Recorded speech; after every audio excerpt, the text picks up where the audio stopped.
তো hello guys, welcome back to my channel. তো আজকে আমার 8 নম্বর ব্লগ। তো আজকে তোমাকে ফুড ব্লগ দেখাবো, চিকেন আর মিক্স ফ্রাইড রাইস। তো এখন যাব বাজার মাংস আনতে। তো চলো যাওয়া যাক।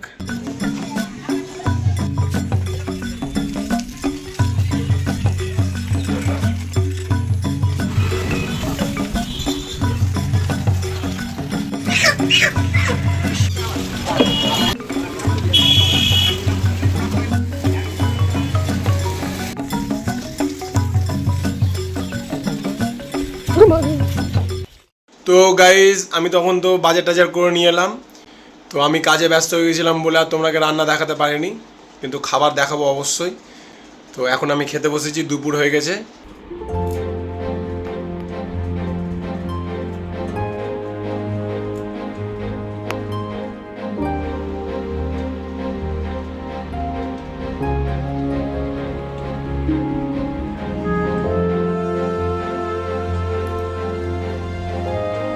আবার পুরোনো স্টাইলে ফুড ব্লগিং।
এইমাত্র খেয়ে দিয়ে এলাম উপরে। এরপরে ভিডিও ডেইলি ব্লগের সাথে সাথে এটা ফুড ব্লগ দেখো, কিন্তু ভালোভাবে ভিডিও করেই দেখাবো। চ্যানেলটা অবশ্যই সাবস্ক্রাইব করবে, লাইক করবে। আমি জানি আমার এখন ভিডিও তোমাদের অত ভালো লাগছে না, আশা করি আগামী দিন আরও ভালোভাবে ভিডিও করব, নিয়ে আসবো, অবশ্যই তোমাদের পছন্দ হবে। ঠিক আছে, তাহলে আজ এই অবধি, টাটা।